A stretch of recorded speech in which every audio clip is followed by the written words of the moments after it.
विशेष guest के रूप में उपस्थित मिस्टर गाय पैटन जी, अमिताभ कुमार जी, अतुल उबाले जी, सभी उपस्थित मैरीटाइम कम्युनिटी के बहनों, वैसे तो आज का दिन मैरीटाइम सेक्टर के साथ जुड़े हुए लोग या तो मैरीटाइम कम्युनिटी के लिए दिवाली जैसा पर्व है और मैं चाहता हूं कि कोविड के टाइम में हम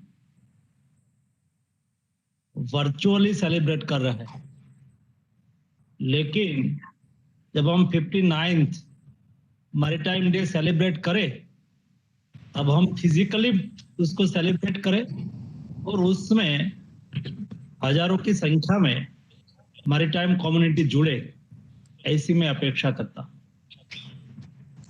मैरीटाइम सेक्टर में जब मोदी जी के नेतृत्व में मोदी 1 और मोदी 2 गवर्नमेंट बनी तब से टोटल अप्रोच लिया, क्योंकि मैरीटाइम सेक्टर इंडिया के लिए कोई नया सेक्टर तो है नहीं। ये सेक्टर हमारे लिए बहुत पुराना सेक्टर है और मैरीटाइम सेक्टर के माध्यम से ही हम दुनिया के साथ जुड़े रहते, दुनिया के साथ ट्रेड करते थे और हिंदुस्तान का वैभव और हिंदुस्तान सुख समृद्धि ये मैरीटाइम सेक्टर की वजह से बनी थी। और इसलिए सदियों पुरानी हमारी जो मैरीटाइम हिस्ट्री है हम सब जानते हैं, लेकिन बदलते समय में और आफ्टर इंडिपेंडेंस आजादी के बाद थोड़ी सी उपेक्षित हो गई और पोर्ट एक डेफिनेशन बनी। पोर्ट क्या, तो हमने मान लिया कि port means birth, terminal, infrastructure, export.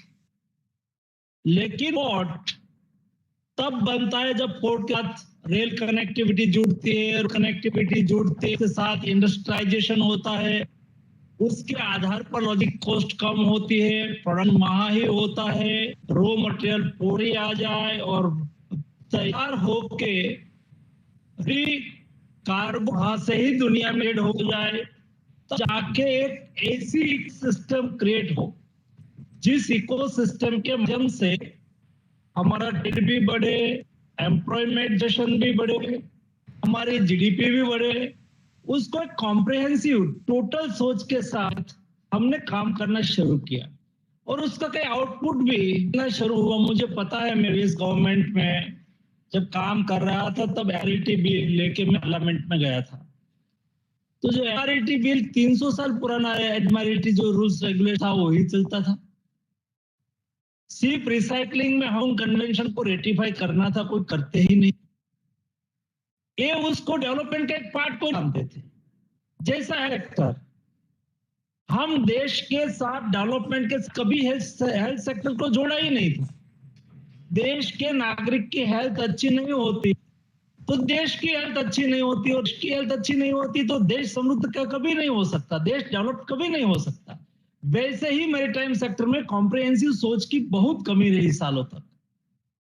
उसको कैसे हम फुलफिल करें और कैसे आगे बढ़े, उसके लिए हमने काम करना शुरू किया। ये सिलसिले में हमने विजन बनाया। लोगों ने देखा होगा इस साल में मोदी 2 गवर्नमेंट में 2 बड़ा इनिशिएटिव लिया गया। एक मैरीटाइम विजन 2030, मैरीटाइम विजन 2030 भी हमने बनाया। तो ये विजन कोई कंसल्टेंट ने आके हमें एक बुक टैक्स दे दिया और हमने रिलीज कर दिया, ऐसा नहीं किया है। ये जो मेरी साथ टीम है और मैरीटाइम कम्युनिटी है उसको भी जोड़ा। सारा कोविड में लॉकडाउन पीरियड के दरमियान नंबर ऑफ टाइम कंसल्टेशन हुआ, नंबर ऑफ ग्रुप्स बना और स्टेट गवर्नमेंट के साथ किया, कोस्टल डिस्ट्रिक्ट के बात किया, पब्लिक रिप्रेजेंटेटिव के साथ बात किया, एक्सपर्ट लोगों के साथ बात किया। 1 किलोमीटर टू माइल सारी लाइन को मैन करके मैरीटाइम विजन हमने तैयार किया। ये मैरीटाइम विजन जब प्रधानमंत्री जी ने लॉन्च किया, उसके बाद जो सारी मैरीटाइम इंटरनेशनल मैरीटाइम ट्रीटी में मैरीटाइम विजन के समय डिस्कशन हो रहा है, लोग मैरीटाइम समिट को याद करते हैं। सही मैरीटाइम समिट के कई सेशन में अटेंड किया, मैंने देखा लोगों ने मैरीटाइम विजन के संदर्भ में डिस्कशन किया और दुनिया को ऐसा लगा सचमुच इंडिया मैरीटाइम में बहुत सीरियसली आ रहा।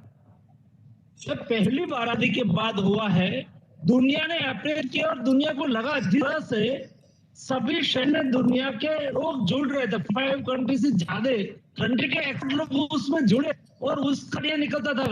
उस वक्त तो सबों ने प्राइमरी विजन देखा होगा, लेकिन उसके बाद जो मेरे पास फीडबैक रहा है, मैरीटाइम विजन लाइन के साथ हमने तय किया और 30 में कभी उसमें एक भी वर्ड ऐसा नहीं है, या तो एक भी हमारा इनिशिएटिव ऐसा नहीं है जिसको हम फुल ना कर पाए। ऐसा इनिशिएटिव हमने ली नहीं है। हाँ, ठंडा करने वाले नहीं है, हम अचीवमेंट पर भरोसा आने वाले और गोल को अचीव करने वाले लोग। और इसलिए मैरीटाइम विजन ने कहा कि मुझे सी फेरर को 2 टाइम डबल है, तो 2 करना है क्या? भाषण करने से डो जाएंगे क्या? उसके लिए क्या क्या करने की आवश्यकता, मैं उसको मैरीटाइम यूनिवर्सिटी को भी उसके साथ जोड़ता।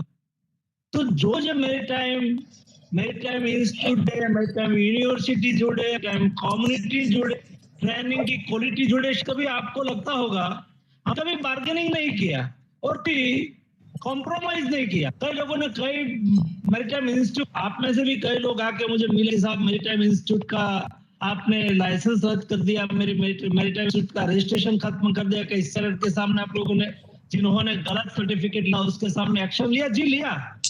लेकिन इसके साथ दुनिया में इंडियन सी फेरर की डिमांड बढ़ी। उसने लगा कि इंडिया में जो ट्रेनिंग है वो क्वालिटी है। सर्टिफिकेशन में इंडिया के मन में संचय था, कभी फेक सर्टिफिकेट का यूज कर लेते, जी नहीं, ऐसा हम नहीं करते हैं और करने देते हैं।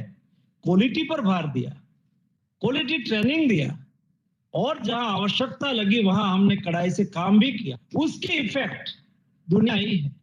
सी फेरर को डरना है तो सी फेरर में सबसे बेस्ट, सबसे ज्यादा सी फेरर कहा जाएगा, कौन उसका उपयोग है? तो क्रूज टूरिज्म को डेवलप करने के लिए क्रूज लाइन को इंडिया में सबसे ज्यादा कोलो इंडिया में करे, डोमेस्टिक क्रूज ट्रिप भी स्टार्ट हो, इसके लिए भी कई इनिशिएटिव लिया। मुझे बहुत आश्चर्य हुआ मैरीटाइम समिट में कई कंपनी ने, इंटरनेशनल क्रूज कंपनी के साथ मेरी मीटिंग थी, उन्होंने उससे कहा कि इंडियन सी फेरर की अच्छी है, उसका बिहेवियर, उसकी ट्रेनिंग अच्छी है, हम इंडिया से सीखेंगे, हम इंडिया के साथ एमओयू करेंगे। नहीं, कई लोगों ने कहा कि हम इंडिया में आके इंस्टीट्यूट लगाएंगे। हमने कहा आइए लगाइए, इससे एम्प्लॉयमेंट जनरेट होगा। सी फेरर का जो हमारा लक्ष्य है उसको डबल करना 5 साल में हम करेंगे। इस तरह से इंफ्रास्ट्रक्चर डेवलपमेंट में, इस तरह से अभी हमने एक इनिशिएटिव लिया कि भाई इंडियन फ्लैगशिप को बढ़ाना है, तो हमने कहा ऐसा नहीं। और जब मोदी गवर्नमेंट आई तभी इंडियन फ्लैग को बढ़ाना ऐसी बात हुई, ऐसा मैं नहीं मानता हूं। ये बात तो होती ही रहती है, लेकिन इंडियन फ्लैगशिप को बढ़ाने के लिए क्या करना चाहिए, क्या दिक्कत है, क्यों इंडियन फ्लैगशिप नहीं बढ़ता है, उसको बढ़ाने के लिए जो करने की आवश्यकता थी डिटेल स्टडी करके हमने इस ही बजट में अनाउंसमेंट हुआ कि हम 1600 करोड़ अगले 5 साल में इंडियन फ्लैगशिप को बढ़ाने के लिए, इंडियन फ्लैग को प्रमोट करने के लिए इंसेंटिव देंगे। अगले थोड़े ही दिन में मैं इस स्कीम को इंप्लीमेंट करने जा रहा हूं, जिसके माध्यम से इंडियन फ्लैगशिप बढ़ेंगे। इंडियन फ्लैगशिप बढ़ेंगे तो इंडियन क्रू बढ़ेंगे। इंडियन फ्लैग होगा मतलब इंडिया में आके फॉरेन की कंपनी हो या इंडिया की कंपनी हो, यहां कंपनी रजिस्टर करेंगे तो इंडिया की रेवेन्यू, इंडियन गवर्नमेंट की रेवेन्यू बढ़ेगी, जीएसटी मिलेगा।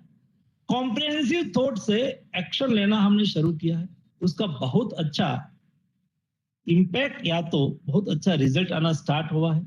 Ship breaking industries, ship recycling industries दुनिया में हब है, उसको भी डबल करना है।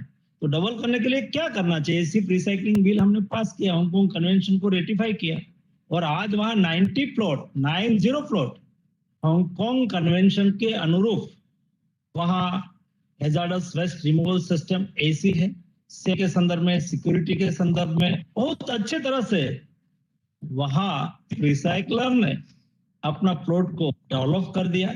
अगले दिनों में मुझे थोड़े दिन पहले डेनिश एम्बेसडर आए थे, उसका प्राइम मिनिस्टर इंडिया रहा है, तो मैंने कहा कि क्या भाई यूरोपियन कंट्रीज और जापान सब लोग अभी अपनी शिपिंग लाइन को कहे या तो बायलैटरल हम एमओयू कर सकते गवर्नमेंट टू गवर्नमेंट, वो अपने फ्लैगशिप को इंडिया में ही रिसाइकलिंग के लिए। उन्होंने कहा अच्छी बात है, और उन्होंने मुझे एक सुझाव भी दिया कि सभी जो यूरोपियन कोस्टल कंट्री है उसके एम्बेसडर को हम ले जा सकते हैं अलग से रिसाइकलिंग इंडस्ट्रीज को देखने के लिए, जैसे कि उसका कॉन्फिडेंस बिल्ड हो। इंडिया अभी दुनिया से मैरीटाइम सेक्टर में पीछे रहने वाला नहीं है, और जिस एम्बिशियस से हमने काम शुरू किया है, आप सब लोगों का उसमें सहयोग है। इस सबको लेते हुए अगले दिनों हमें मैरीटाइम सेक्टर को बदलना है। आत्मनिर्भर भारत का जो प्रधानमंत्री जी का सपना है उसको साकार करना है। इंडिया में ही शिप बिल्डिंग कैसे हो, Indian built, Indian flag vessels को हम कैसे ROFR में प्रमोट करें, उसके लिए भी मैंने जनवरी फरवरी महीने में एक इनिशिएटिव लिया था।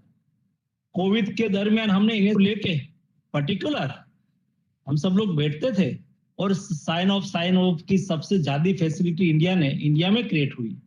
ये व्यवस्था इंडिया ने दिया था, दुनिया ने उसको अप्रिशिएट किया है।